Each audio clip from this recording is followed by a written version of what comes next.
Hukum sikat gigi bersiwak ada 5. Yang pertama, 1. Wajib ketika hanya bersiwak yang bisa menghilangkan najis dan bau mulut tak sedap saat hendak salat Jumat dan ketika nazar untuk bersiwak. sikat gigi itu bisa hukumnya menjadi wajib. Kapan? Dalam 3 hal. La ilaha illallah. Nih 3 hal. 1, apabila mulutnya bernajis, giginya berdarah, gusinya berdarah, kumur-kumur gak bisa hilang. Ya, kumur-kumur gak bisa hilang. Maka caranya adalah supaya berhenti itu darah tadi adalah dengan sikat gigi, siwak. Dia kalau sikat gigi maka darahnya nggak keluar lagi. Nah, untuk menghentikan darah atau najis tadi, maka sikat gigi ini bukan lagi sunnah tapi menjadi wajib. Orang habis muntah, wak begitu, ya, muntahnya tadi ada terselip di antara gigi-giginya, maka adalah untuk menghilangkan najis di gigi tadi dengan apa? Sikat gigi supaya di antara sela-sela gigi itu tidak ada lagi najis muntah itu. Ini hukumnya wajib. Apalagi 2 contoh sikat gigi menjadi wajib, orang itu mulutnya bau banget. Sudah berhari-hari nggak sikat gigi, bau banget. Mau salat Jumat, kalau dia salat dengan bau mulut tadi, habis makan jengkol, habis makan pete, ngerokok lagi, nah, minum soda, minum soda, merigak, baunya kemana-mana.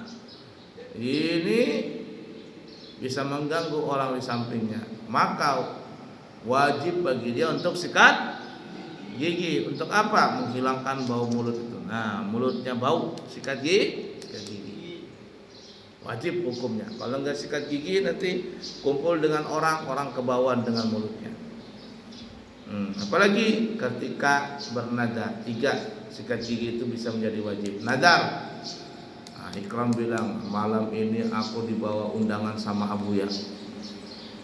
Bawa undangan, kalau malam ini ada aku dikasih 100.000 umpama nih, maka aku besok pagi sikat gigi. Si Ikram begitu. Datang juga Jamil, Mil kata Ikram, undangan malam ini Mil, kamu diundang kah? Oh undang. Ini yang undang orang kaya ini. Aku tadi nazar kata si Ikram. Nazarnya apa? Kalau aku dikasih uang 100.000 aku sikat gigi. Jamil juga ikut-ikutan. Iya dah, aku nazar juga kalau dikasih uang 100.000 aku sikat gigi juga. Wah, akhirnya Masya Allah, tuan rumah ngasih uang, bukan lagi 100.000, 200.000 satu orang. Nah, apa? Ini sikat gigi bukan lagi sunnah tapi menjadi wajib. Kenapa? Karena dia sudah Fahim tuh? 3 hal yang tadi bisa jadi wajib. Ya, baik. Mulut bernajis, mulut bau pada ingin salat Jumat, dan yang ketiga apa?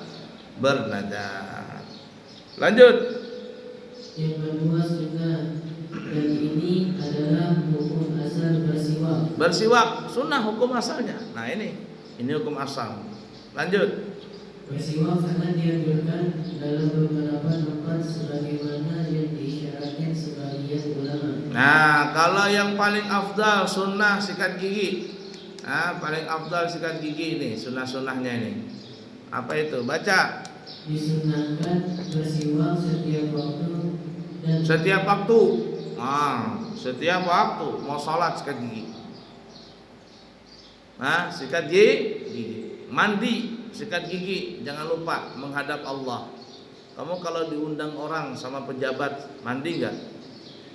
Sikat gigi enggak? Loh, itu sama pejabat. Sama Allah Ta'ala gimana? Allah yang kasih kamu rezeki, Allah yang kasih kamu umur, Allah yang kasih kamu kesehatan, keafiatan. Lalu ketika sholat gak sikat gigi, ketika sholat gak mandi, bajunya berhari-hari gak diganti, baunya itu baju, baunya itu badan, baunya itu mulut. Kira-kira etis gak begitu menghadap Allah Ta'ala? Gak etis, gak baik. Kata Allah, karena kamu jorok, ya sudah, dosa kamu dikasih uang. jorok. Lanjut, apalagi? Dan terdapat beberapa tempat yang sangat dianjurkan oleh orang yang membawa berita gembira. Nah, alias membaca kitab hadis nih, kitab hadis. Mau membaca kitab hadis, apalagi Al-Qur'an. Nah, itu sikat gigi Imam Malik lah, Imam Malik bin Anas, gurunya Imam Syafi'i. Itu kalau beliau membaca hadis, walaupun cuma satu hadis, beliau mandi dulu, mandi. Kemudian pakai baju yang bagus sekali. Pakai surban, pakai selendang, pakai jubah, pakai minyak harum. Imam Malik itu bakar gaharu. Sudah siap semuanya baru duduk baca hadis. Kenapa ya? Karena memuliakan itu. Itu kan ucapan Nabi. Hadis itu adalah ucapan Nabi. Dia muliakan, seakan-akan dia yang membaca hadis, tapi hakikatnya Nabi yang membaca itu. Fahim tuh? Jangan baca sembarang bla bla bla. Itu ucapan Nabi. Jadi usahakan dalam kita ini, dalam diri kita ini adalah hakikatnya Nabi Muhammad. Jadi ketika kita baca hadis, hakikatnya itu Nabi yang ngomong. Nah, Nabi yang ngomong itu. Maka muliakanlah hadis tadi dengan apa? Bebersih badan, sikat gigi, jangan bau, jangan jorok, enggak boleh. Lanjut. Berwudu, sebelum wudu sikat gigi, jangan tidak sikat gigi. Lanjut. Salat. Nah, salat. Siwak. As-siwak. Nah, gitu. Siwak. Lanjut. Bersama teman.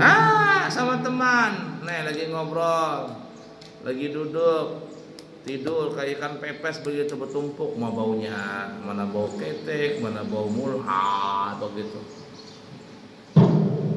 Jorok, jangan, bersih. Kalau kumpul lagi majelis dengan teman, bersih. Jangan sampai teman terganggu dengan bau badan. Jangan sampai teman terganggu dengan bau mulut. Jangan. Lanjut. Masuk rumah. Sekat siwak tuh, apalagi rumah Allah. Ya, lanjut. Mau tidur.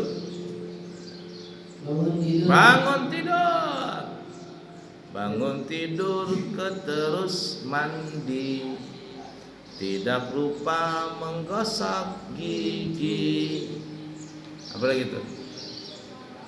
Habis itu ku tolong ibu membersihkan bantal gulingku. Dijawabinnya menurut bau pesing, bau kencing katanya.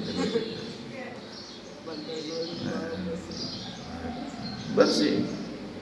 Bangun tidur sikat gigi. Jadi kalau ada orang, ada santri bangun tidur nggak sikat gigi, dia nggak mengamalkan sunnah, tidak mengamalkan sunnah Nabi. Lanjut. Dan saat bau mulut. Habis makan jengkol tuh bau mulut, sikat gigi. Siapa yang sering makan suka jengkol? Hah? Iya, suka jengkol. Petek siapa yang paling suka? Abu. Suka makan petek. Abu ya itu ada 3 yang Abu yang gak bisa makan. 1, petek, gak bisa. Walaupun dimasak gak bisa. 2, jengkol. Jengkol tapi masih bisa Abu ya bisa makan. Tapi kalau petek gak bisa. Jengkol masih bisa makan pakai tai lala itu. Itu pun juga sedikit-sedikit aja. Yang ketiga bawang mentah, udah bisa Abu ya. Jadi kalau Abu ya makan sate begitu, dikasih lombok sama bawang mentah, udah bisa. Bawang mentahnya Abu ya pinggirkan. Abu ya bisa makan bawang tuh apabila digoreng atau dimasak sebentar. Yang penting dia layu, sudah. Tapi bawang mentah nggak bisa. Nah, waktu di Yaman, di Hadramaut, Abu sekolah itu, Abu itu paling suka makan apa namanya itu? Sambusa. Sambusa itu kalau di sini dalamnya daging. Di Yaman itu sambusa itu isinya cuma bawang. Tapi dia bawang dipakai bumbu kare. Situ. Dimasak dulu bawang tadi, baru dibikin sambusa. 10 real zaman dulu, 10 real Yaman. 10 real Yaman itu berapa uang kita ya? Kurang lebih cuman sekarang 1000 lah, 700 rupiah atau 1000, anggaplah 1000 rupiah. Sambusa segitiga. Itu Abuya paling suka tuh, ambil makan pakai nasi sambusa itu. Padahal cuman dalamnya isinya bawang, tapi bawangnya sudah di oseng-oseng campur bumbu kare, maka sudah Abuya. Tapi kalau bawang mentah tidak bisa, bawang mentah tuh tidak bisa Abuya. Goreng aja, di oseng-oseng walaupun cuma semenit gitu, layu dia sudah bisa Abuya makan. Nah 3 ini Abuya nggak mau. Mentah, bawang mentah, apalagi jengkol, pete, nggak bisa Abuya mulai dulu. Makanya dikatakan man akala tsauma awil basala, kata Nabi dalam hadis, fala yaqribanna musallana. Siapa yang makan bawang merah putih, saum putih, basal bawang merah. Man akala tsauma, siapa yang makan bawang putih, wal basala dan bawang merah, fala yaqribanna masjidana. Jangan orang-orang itu masuk dekat ke masjid kami. Dekat aja nggak boleh, apalagi masuk. Ya enggak? Ini kiasan. Bawang itu adalah sesuatu yang bau, pada umumnya orang nggak suka. Jadi kalau ada orang bau mulut nih, jangan ke musola, sikat gigi dulu. Ini udah sikat gigi pakai mikrofon, bla apa lagi mikrofon tuh baunya. Makanya Abuya nggak mau pakai mikrofon kamu tuh. Nggak tahu sudah nggak karuan baunya, bau naga besaung. Tahu naga besaung? Dan orang Banjar naga besaung, saking baunya. La ilaha illallah. Nah itu orang nggak sikat gigi itu bahaya.